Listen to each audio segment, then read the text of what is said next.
Hello everyone, good morning, welcome back to my channel Oni blog corner. তোমরা সকলে কেমন আছো? আশা করি সকলেই ভালো আছো। আমি মোটামুটি ভালো আছি। তো যাই হোক, আজকে অনেক দিন বাদে আবার ব্লগ ভিডিও শুরু করলাম। তো চলো পায়রা দিয়ে শুরু করলাম, পায়রাটা দেখিয়ে।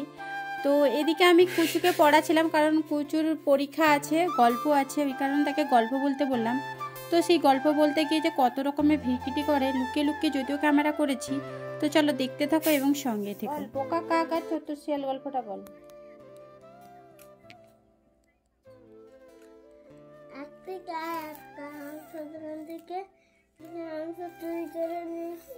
স্পষ্ট করে বলতে হবে না, ওই বাপন হাসিটা বল।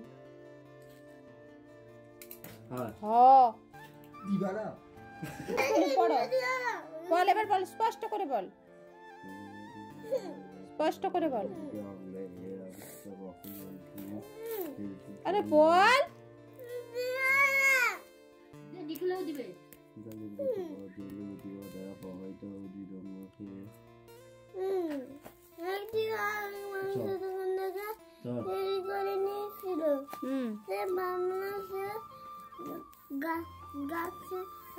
জঙ্গলে খাবে দিয়ে গাছে ছিল, নিচ দিয়ে একটা শিয়াল যাচ্ছিল।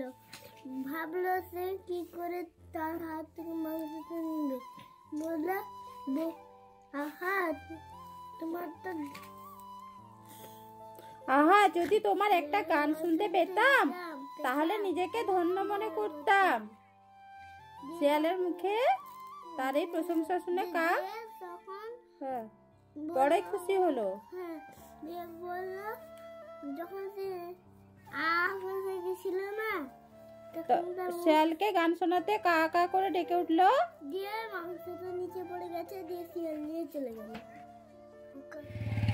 তো এরপর রেডি সেডি হয়ে একটু কাঁথিতে দরকার ছিল, তাই দেখো আমি পাপনকে হাতিয়ার হিসেবে নিয়ে নিলাম। মানে সঙ্গে থাকলে আমার ভীষণই ভালো হয়, তাই আর কি, একা একা ভীষণই বোরিং লাগে। তো এখানে রাস্তায় যেতে যেতে আমি বললাম একটু ক্যামেরা ধরো, আমি একটু হেঁটে নিয়ে একটু ঢং দেখিয়ে দিই। তো যাই হোক, একটু ঢংটা দেখিয়ে দিলাম। তো চলো দেখতে থাকো।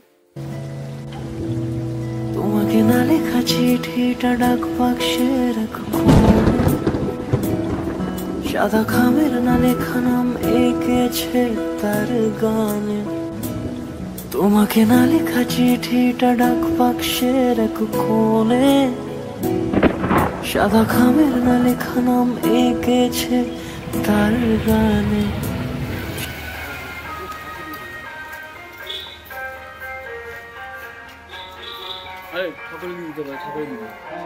हेलो बड़े महाराज, बड़े महाराज गुरु जी नाम है, क्या काम करता है?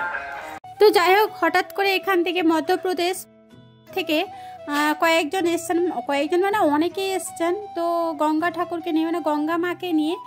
আর এটা ফার্স্ট টাইম আমাদের এই কাঁথি শহরে দেখা গেল, বিশেষ করে আমার বাড়ির সামনে দিয়ে যাচ্ছিল। তো যাই হোক, এখানে কিন্তু প্রত্যেকে আশীর্বাদ দিচ্ছে, বাট যেটা একটা জিনিস আমার লাগলো যে নোংরা, মানে রাস্তা থেকে ধুলো নিয়ে বলছে, টেস্ট করতে বলছে মিষ্টি কি মাটি। তো যাই হোক, আমি মিষ্টি বলেছি। 5 मीटर ले, थोड़ा प्रसाद ले, हाथ से ले, चाट खा ले जीभ से, जीभ से। क्या है, मिट्टी है कि मिष्टी है? मिष्टी पहचाना जरा, इधर आइए, पीछे आइए, असली चीज तो पीछे है।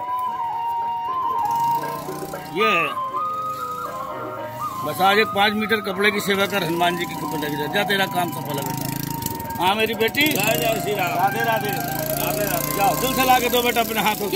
তো শুনতে পেলে একটু মানে ধুলো হাতে দিয়ে বলছে জিভ দিয়ে চাটতে, এবং টেস্ট করে বলতে বলছে মিষ্টি কি মিঠা। তো যাই হোক, মিষ্টি। তো আমি এদের ভালো জন্যই বললাম মিষ্টি। তারপরে বলছে যা আশীর্বাদ করলাম, তুই সফল হবি, মায়ের 5 হাত কাপড়ের একটা টাকা দিই। তো এটা একটা অদ্ভুত লাগলো। দেখো, আমার ইচ্ছে হলে, আমার মন চাইলে অবশ্যই আমি মাকে দেবো, আপনাদের দিয়ে তো আমার কোনো লাভ নেই। অলরেডি কিন্তু আমরা টাকা দিয়ে দিয়েছি, তোমরা দেখলে ক্যামেরায়। তো আমরা টাকা দিয়েছি আমাদের সাধ্য অনুযায়ী। তো তারপরেও যদি বলে যে আবার টাকা দে, তখন আমাদের পক্ষে তো সম্ভব নয়। তো আমি বললাম আমি দেবো, অবশ্যই দেবো, দিলসে দেবো।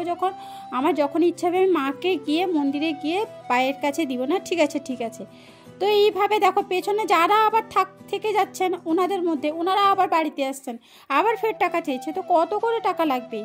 তো এটাই একটা অবাস্তব লাগলো। আর কিন্তু সত্যি কথা বলতে এখানে গঙ্গা মাকে সত্যি খুব সুন্দর লাগছিল, তাই একটু ভিডিও করলাম।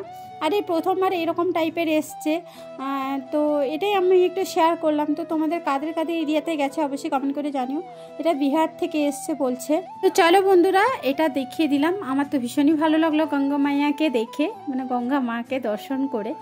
তো এরপরে দুপুর হয়ে গেছে আর রান্নাগুলোও হয়ে গেছে। আর এখানে থালকুনি শাকটা আমি গ্রাইন্ডারে পেস্ট করে নিয়েছি, দেন একটু পেঁয়াজ দিয়ে কাঁচা লঙ্কা ফোড়ন দিয়ে এই যে দেখো একটু ওটাকে গরম করে উপর থেকে আবার কাঁচা সরষের তেল মানে ছড়িয়ে দিলে গরম ভাতে জাস্ট দারুণ লাগে। আর এখানে রূপাপাটি মাছা দেখতে পাচ্ছ, সর্ষে বাটা, পেঁয়াজ বাটা, কুচনো ধনে পাতা দিয়ে দারুণ একটা ইয়ামি চচ্চড়ি টাইপের করেছি। এটা হচ্ছে পিড়িং শাক, পিড়িং শাকটা ব্যাঙ্কি দিয়ে রান্না করেছে। আর এই শীতকালে না কত রকমের যে সবজি পাওয়া যায়, খেতে সত্যি ভালো লাগে। আর এখানে আমুদি মাছের তেঁতুল টক করা হয়েছে, আর আমুদি মাছগুলো ভীষণ টেস্ট ছিল আজকে। তো খাওয়া দাওয়া একটু দেরি হবে কারণ দাদা আসেনি। হঠাৎ করে দেখো এক ঝাঁক হনুমান এসছে, আর এদিকে বাঙ্কিদি কলা ধরিয়ে দিয়েছে, আর হনুমানগুলো কিছুতেই যেতে চাইছে না। তো ভাবলাম একটুখানি গেটটা খুলে তোমাদের একটু ক্যামেরা করে দেখাই, দেখতে পাচ্ছ। আর তারা আবার কলার জন্য ওয়েট করে আছে কখন কলা দেবে আর খাবে। তো যাই হোক বাঙ্কিদি আবার পরে দিয়েছিল, আমি আর রিস্ক নিইনি। গুড ইভিনিং ফ্রেন্ডস, এখন সন্ধ্যের টাইমে বলেছিলাম না শীতকালে অনেক সবজি উঠে, সেটার জন্য দেখো বাঁধাকপির এখানে পকোড়া হচ্ছে গরম গরম, আর এখানে কফি বানাবো। ফাইনালি আমার কফি রেডি হয়ে গেছে। আর এখানে বাঁধাকপির পকোড়ার সাথে দেখো একটু মুড়ি নিয়ে নিয়েছি, কারণ তেলে ভাজার সাথে মুড়ি খেলে অ্যাসিড করে না জানি, ওই কারণে কিন্তু প্রত্যেকের বাটিতে অল্প অল্প করে আমি মুড়ি দিয়ে দিয়েছি।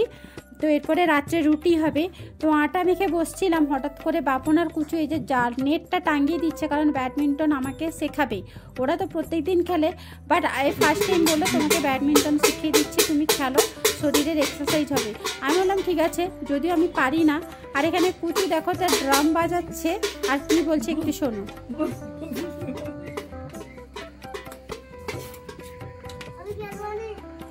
খেলবা তো? আমি তো খেলতে পারবা না। ফাইনালি আমি ময়দানে নেমে পড়েছি, বাট ব্যাড লাক আমি একটুও খেলতে পারছি না। আমাকে প্রথমে সানি আমাকে শেখালো এইভাবে ব্যাটটা মানে ব্যাডমিন্টন খেলতে হয়। আমি চেষ্টা করছি বাট ভুলে যাচ্ছে, সেই উল্টো হাতে আবার ঘুরিয়ে দিচ্ছি, কিছুতেই পারছি না। আর যাই হোক মানে এদের মানে ইচ্ছে দেখে আমারও ইচ্ছেটা অনেকটাই বেড়ে গেছিলো, বাট ব্যাড লাক আমি কিছুতেই শিখতে পারলাম না। নেক্সট টাইম অবশ্যই আমি শিখে নিব। তো যাই হোক এখানে দেখো প্রথমে সানি শিখালো, তারপরে কুচু আমাকে এদিক থেকে ট্রেনিং দিচ্ছে, তারপরে আবার বাপন এলো, বাপন এসে আবার শেখাচ্ছে। আর এদিকে বাঙ্কি দিয়ে আমার ক্যামেরা করে দিচ্ছে ফার্স্ট টাইম। বলছে তুই ভিডিও করবি না? আমি বললাম কে করে দিবে? বলছে আমাকে দে। তো যাই হোক একটু চেষ্টা করেছে ক্যামেরা করে দেওয়ার, যতটা পেরেছে আর কি। তো চলো একটুখানি শিখে নিই। কারা কারা ব্যাডমিন্টন শিখতে চাও অবশ্যই বলো, আমাদের সানি বাপন আছে, শিখিয়ে দিয়ে আসবে। ওরা কিন্তু ভালো খেলে, ঠিক আছে? ওরা কিন্তু মন্দিরটার সামনে খেলে, অনেক ভালো খেলে, অনেকেই ভালো খেলে। তো আজকের ভিডিওটা এই পর্যন্ত রাখলাম, কেমন লাগলো অবশ্যই কমেন্ট করে জানিও। আর আজকের জন্য এখানে এন্ড করলাম, টাটা।